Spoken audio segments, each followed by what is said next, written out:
go.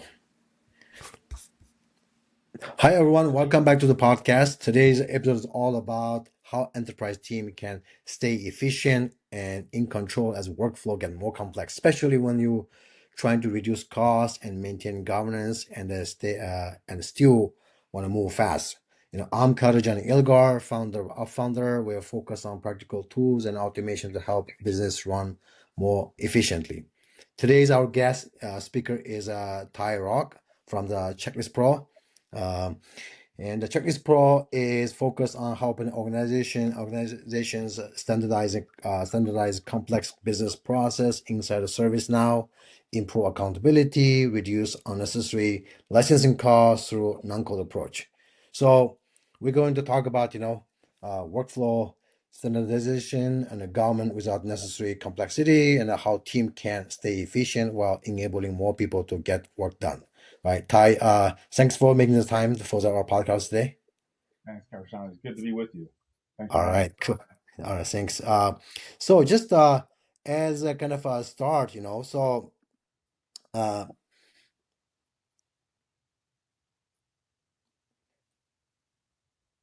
can you tell us, what's the real role, and uh how do you get started in this Checklist Pro? Yeah, sure. I got involved with ServiceNow in 2012, which Hmm. was then, not what it is today. I mean, today it's one of the titans of the cloud space, really. And but back then, had not really heard of it. It was hosted managed service. I was involved with a client that was looking to go from on-premise solution into the cloud.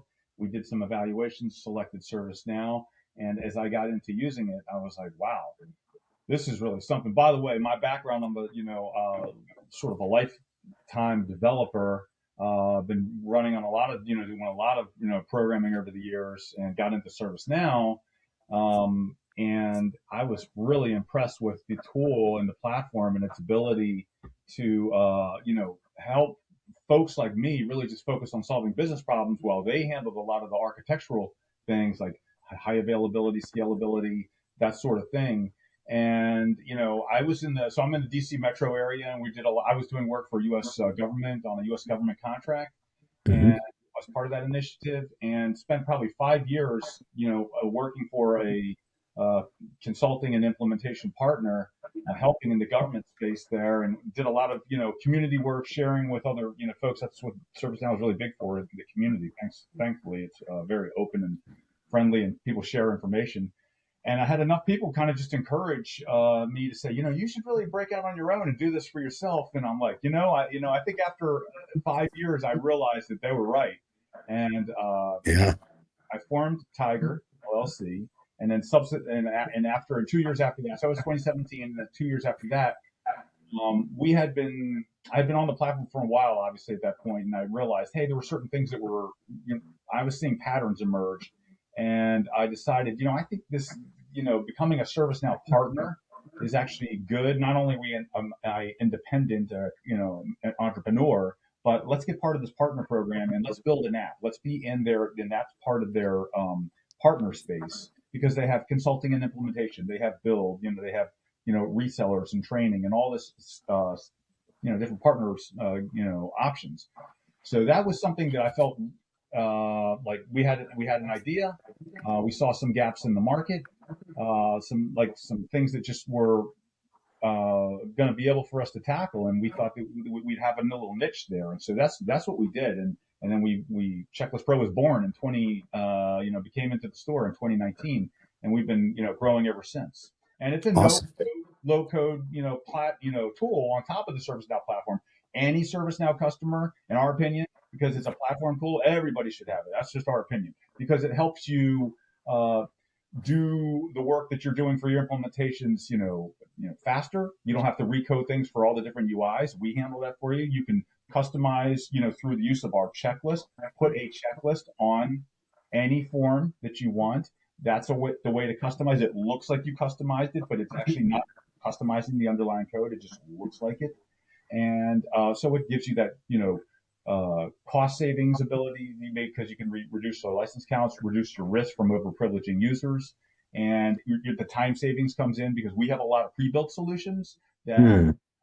that most customers could probably use turnkey right away. It's not just a tool; you can turnkey and use things that we already built, and we're always growing that. Our partners are growing that, and that's kind of how it's evolved. So, kind of long answer, but that's the No, no, it's good. It's good, you know. So I think you already kind of touched on a little bit about the second question I'm gonna ask you. So for someone, you know, when you explain Check Pro to someone who's new, right? What problem are you really solving underneath the surface, you know? I know you touched on a little bit also, you know, you can just quickly share about this one also. Yeah. Yeah, sure. So thanks for asking. So the real idea behind Checklist Pro is it really is tied heavily to workflow. So if you're digitizing your business processes in ServiceNow, it is really the workflow engine of the world, in my opinion, the preeminent one.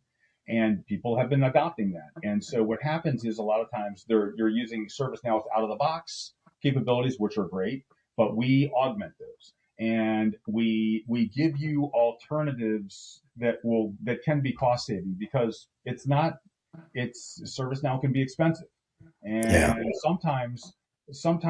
we provide like a nice little middle ground sometimes. As an example, what we see a lot of is a lot of times people, just do real basic ITSM things. Let's just say, meaning, hey, I just have some ideas for digitizing some existing business processes. Let's get approvals. Let's get people to complete work. Let's do a little automation, and you end up creating activities and tasks to different groups of people.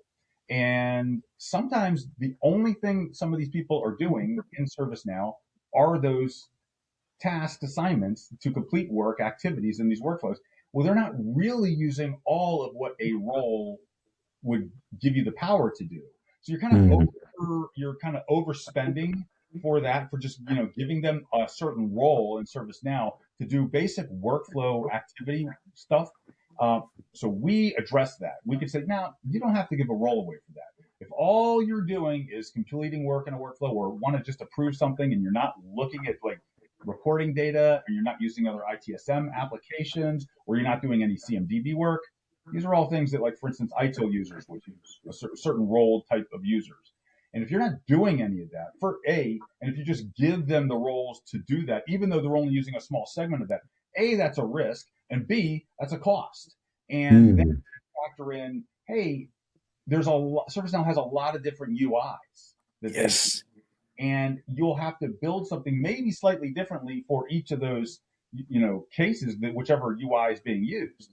And for us, if you're customizing a form, if you say, hey, that's ServiceNow did something kind of nice there, but in our business, we want a little bit more information on it. There's a couple ways you can do it. You can use ServiceNow to just, hey, modify the table and Mm. UI forms and things like that. Well, or you have our product and you just say, now we're going to have a no code checklist, put it right on there with some augmentation of whatever form data you need. We never touch the underlying table, so it's really stays out of the box, which is good for upgrades and so forth. And you don't have to be a professional developer to do that. We have basically, if you can write a bulleted list in like our little editor, which or Word, for instance, a bulleted list, you're creating a checklist, and you just give it a little bit of our markup language to say it's this type of item. I'm asking for a date, or I'm asking for a string, or I'm asking for a number, or it's a select, Mm. or it's a choice, or it's a reference to other objects. We have all kinds of data types, and we handle all that code. And all you have to do is just build a bulleted list in your editor, click a button, generate the checklist, come up with the configuration to say, all right, now what are the conditions on which we want this particular checklist to apply in this situation? So it gives you the ability to solve some business problems without being a coder. It works, configure it once, no code, and it works across all ServiceNow UIs. So that Awesome. is a tool. And so that's why we say, really, it's giving your developers or your implementers reducing sort of the technical requirements to do that job, and we're speeding it up because we handle all the heavy lifting with the UI stuff, and Yeah. there's the cost savings aspect of it because why are you going to just keep over privileging and over spending on roles when you could just use this? It's an alternative, and it's nice to have. It's not always the answer, but sometimes it is, and that's what we're Yeah. making. Yeah, that totally makes sense. I think, making it more intuitive, because I remember uh in my previous company, right? So we are about 100K users Uh-huh. moved from, all the Jira and other customer support systems into ServiceNow. I know they are very powerful tool, but sometimes get a little overwhelming. It's like, there's too much stuff. It's like, well, we had to go through some serious training, to kind of uh, to learn about it. And I'm sure, the solution make it more kind of easier, do some Yeah, heavy lifting. point. And thanks for making that because that is actually true as well. And I didn't mention that with answering your previous question, which is, yeah, that is a big thing. A lot of times, people want to keep it simple, stupid. It's like I'm Yes. not in the tool that much. Like I just want to do my job, and every now and then I need to go in there, and I can't remember all the. It can be complicated, and if you're Yeah. not in there every day, it can be like it just doesn't stick. You can't. You can and people forget, and then they have this lack not wanting to accept it. Whereas ours, I mean, the checklist is kind of universally understood. People get that concept. Yes. Yes. Yes. Yes. Simple function, easy to get on, to get access to it. You get email notifications with the work that you or your group has to do, and it's just right there for you. So it's not a replacement to ServiceNow. It's just sort of like I like to think of it as like it's a crawl, walk, run. Sometimes Yeah. what we're doing is we're getting customers a lot of times when they're not quite sure they're all in on something, but they're trying to get buy-in and they're trying to Mm. get people to crawl, and then we get them to walk, and then eventually they will say, hey, you know what, these users have been using this checklist solution for a while. I think we can graduate them to the main app or the service now, Yeah. work Yep. off of the role because we do need some power users, and you're always going to. But I'm glad you brought that up because that's actually we're seeing that a lot. Where a lot of times the feedback that we get is like, yeah, you just kind of make things easier for a certain set of our Yeah. population, and that's very appealing. Yeah. Awesome. Cool. And I think you answered my other question, but I'm going to talk about some like industrial kind of little shift, right? So, what major shift are you seeing right now in the like a service now or enterprise kind of workflow space? Do you see any shift? Yeah, I mean, I think the obvious one is AI is becoming big. AI agents, to the agentic work to just do, have the AI do a lot, even the coding. Okay, Yes. even building the code. This Yes. more and more. I mean, and this is happening so fast. Like I would say, just even the past, 6 months, all of a sudden, hey, it's not just using AI to, do some research and summarize things. It's writing Yes. code. Yes. Absolutely. We have Absolutely. Yep. using it. Like we're using the AI. I mean, our teams we use the AI to help build. What's the right answer for this, and it accelerates our development cycles. But we're also using it to say, hey, you know, what does AI say a checklist for email troubleshooting should be? And Mm. ServiceNow has, of course, their own AI application, the Now Assist, and there's third-party tools. And we integrate. We have done integrations with both, and it's all really to help the customer experience because we still believe that our checklist and the functions that it provides is sophisticated enough that if we integrate with AI, it's just going to accelerate the speed with which our customers can deploy solutions. And they might say, "Oh yeah, tell me about this. I have a checklist for email troubleshooting for our service desk team." And it says, what's an example? Like, give me a checklist to start, and it does. And then people can look at it and say, just like you do with other things in AI, say, "Oh, hold on. I got to refine this a little bit. Like this isn't just a checkbox. This is you're asking for a date, or this should be a string field, And so you tweak it, and then Mm. we start to prompt engineer more, around what the end customer gives us, in terms of the AI prompt. And we put our super, prompt structure around it to just say, oh, we really want the results returned in this markdown format. It's easier for us to mark, Mm. and we can convert that into our HTML checklist, and then they can see that. You know what I mean? So we're building Yes. Yes. to the tool. Like that's how we see, and I think we are right there in a microcosm of the whole ServiceNow space and the whole SaaS space. To be honest with you, it was like AI, it is really, I'm just like, it's breathtaking to see the change that's happening there. And I think you got to learn it. You can't run from it. But just use it, become familiar with it, and you'll become very productive. We're finding that already. Yep, absolutely. And that's all AI, AI. I know. Yeah, It's like yeah, the thing. It's like, I hate to be boring and say what everybody already knows, but it's the truth. yeah, absolutely, you know. Do you so this next one is about, one thing that stood out for me is that the site is, balance between enable citizen developer and the skill still keep governance in place, right? How do you think that balance, giving people more power without creating process spiral or customization headache, so what is this balance in? Really good one. We have a customer that we're working with that is has a very small ServiceNow team that does all the development. The same team is actually looking at, AI to do the code assist, but they're also looking at citizen developers or delegated developers where they say, hey, there's knowledge out there in our own organization, and they're actually using our tool. We have our tool.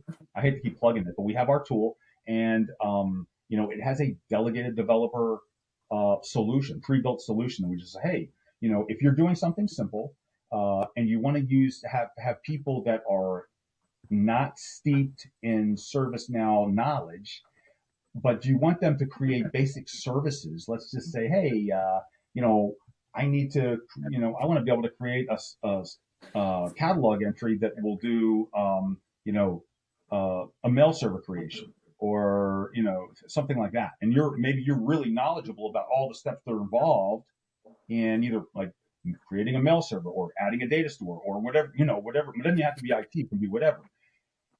We have made the solution such that we're going to handle all the ServiceNow backend stuff through a checklist based interface.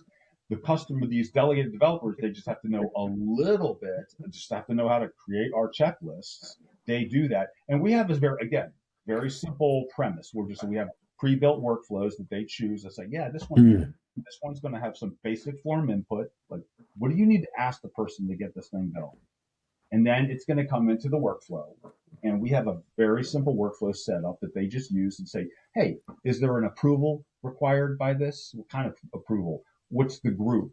Or maybe it's not an approval. Maybe it's just a request that just gets done. But you Hmm. decide configuration change. And so you pick the type of approval, if there is one or not. And then you also say, well, who's the group that will actually do this work? And what are the steps that you want them to do? So input that you provide to the catalog item request is through a checklist. The work that you want the people to do when fulfilling that request is listed as checklist steps. That's not coding. You're just creating, using our HTML editor, the bulleted list for the forms on either side, picking the data types of each of these items. And so again, the governance of all that then is simplified. If this is the benefit of it, because then Yeah. if we're as part of this little team governing this, I don't have to worry about these people running off and doing script includes and client scripts and UI policies and what if this guy stepped on this gal's stuff? You know, they're all just doing their things and they're creating a basic catalog item. We integrate with catalog builder with a template to standardize things using the checklist again and the inputs and the work to do is that way. And so it makes a small team, their governance responsibilities very simple. But it's a big thing. And by the way, this is true even if you have the people off using, say, Now Assist or any third party AI tool to generate the code. You're always going to have some kind of oversight. I mean, at least I think you should. And just this is the governance that you're talking about. It's like whatever you can do to empower those folks and not make it such a burden to them. That's something that we're very aware of that we're doing. And that's we think our little one of our delegated developer pre-built solution is addressing that. Governance control, letting other people in the organization jump in and do some of the work, some of the light lifting that otherwise your pro coders would be doing, and you can make this easier for the citizen developers to do. I hope that answers your question. I kind of No, talked. yeah, no, absolutely. I think that's a very smart move.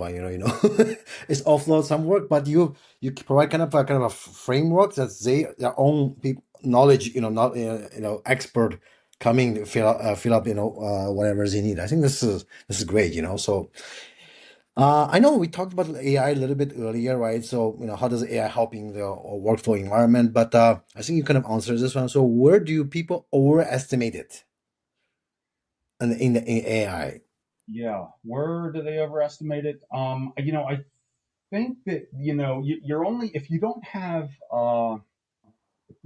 quality data, for instance, or good Yep. processes. It's kind of garbage in and garbage out, right? Like for Yep. instance, if you're trying to do a lot of if you want to get help, use AI to help with your summarizations. I mean, do you have good knowledge base articles? Do you have good answers to prior incidents to mine from that the AI can use? If you don't, a lot of people just say, "Oh, it's a silver bullet, right? Oh, let's just go in there and turn it on. We got to get on this AI, and we got to." Yeah, you do, but there's this non-glamorous work that has to get done up front in order for you to be successful. So I think sometimes I don't know if it's disillusionment, but sometimes people come and say, I don't want to do all that. You have to do this. There's some things that you actually have to do. Um, and otherwise, you could be having unrealistic expectations, I would say. Awesome. Yeah. Cool. On the kind of this business side, right? So what's working well for Checklist Pro right now, and what's being a little challenging? But what's working well, I don't want to pat myself on the back too hard, but what's working really well is our customers give us great feedback. Uh, Hmm. we're the number 4 rated app in the ServiceNow store, over 3,000 apps. Okay. Is it number one you're saying, right? Number 3, or excuse me, number Number 4. three, number three. Okay, okay, cool. That's still good. Yeah. I don't want. Yeah, we were number 4, and it's based on customer feedback. And so they're not just customers. I like to say they're fans. I mean, they are referenceable customers. They are very much they're believing in it. And so we have, I think, very good customer service. We treat our customers. We get them trained up well. The product, the feedback. I mean, we've been in the store for what now, 7 years, and we've very much refined it. It's always getting easier. We're always adding features. We got a release coming out later this week, at the end of the week. So we're always incrementally improving. We're listening to our customers. They recognize that. They appreciate that. And I'd say we've been rewarded for that by our high rating, customer approval. Uh, the other sort of what we're doing well, of course, and that means we have, renewals, and so that's also going well. Where where I think we could do better Yeah. is, I think we need to do better. I mean, and this is a lot of it is because it's who I am. I'm a developer type. I'm not a sales and marketing guy. So I'm just my happy place is building things Yeah. and features and functionality. But that's not everything. And this is what I'm learning as the owner of the business. Number one, I can't do everything, and some of Yeah. the things, I mean, I'm pretty good at the code side. I'm the actually original architect and developer of it, of course, so I know it inside and out.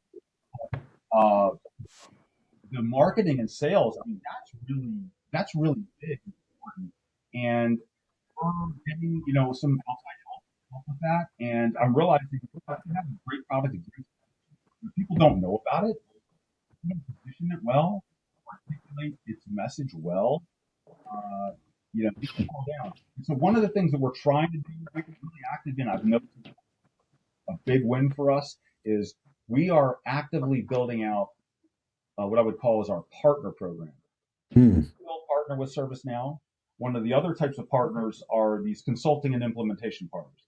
These are Yeah. folks that do a lot of the professional services. And by the way, this helps us scale, right? We can Yeah. stay small. Absolutely. We can stay small, focused on product features and these pre-built Yes. solutions. Our partners who already have boots on the ground and the trust of end customers, they can advocate for us. They can work with the customers. They can train the customers on our stuff. And it's like we're leveraging their.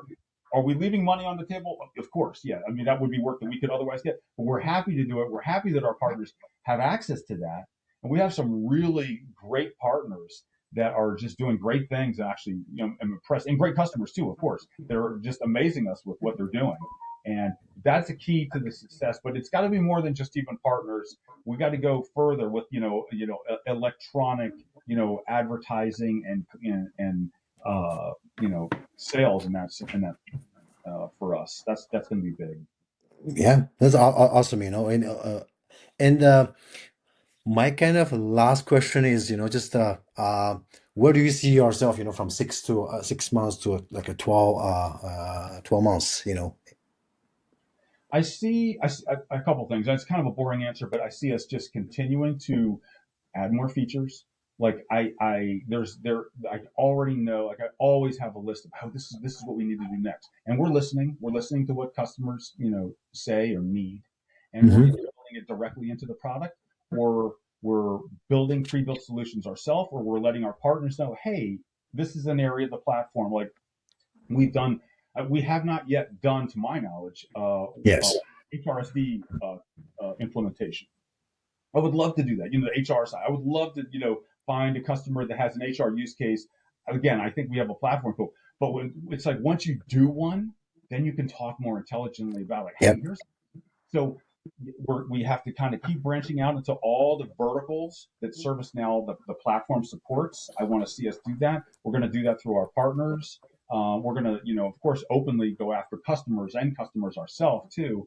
So really, in the next 6 to 12 months, it's really just going to be about keep adding features, keep adding pre-built solutions, keep adding good partners. Hmm. The rest will start to take care of itself.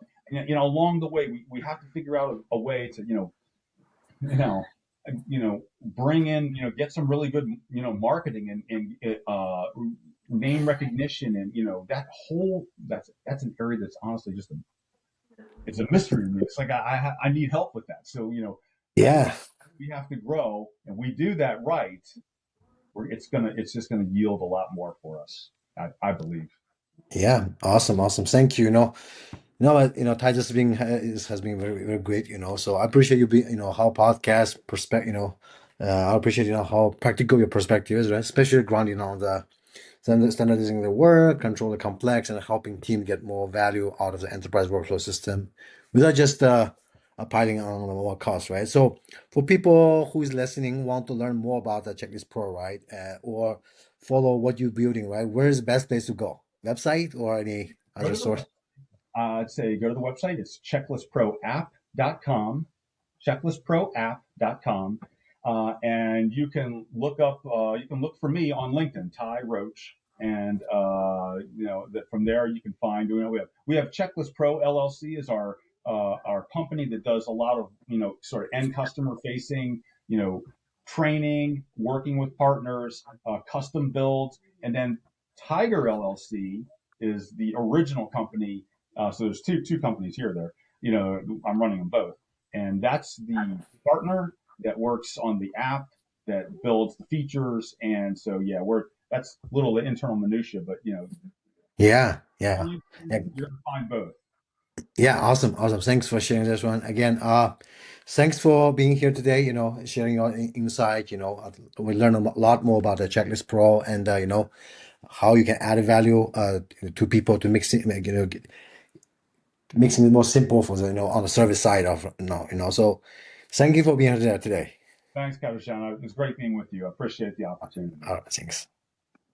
This is it for today's podcast. Again, I'm Karajan Ilgar, your host for the Upfounder podcast. And if you find something useful from this video today, please hit subscribe. And every week we bring founders, business owner, operators who in the trench, building stuff, figure things out, and share the insight. This is something that you cannot find around regular blog posts or just by Googling it. See you in the next episode. Bye.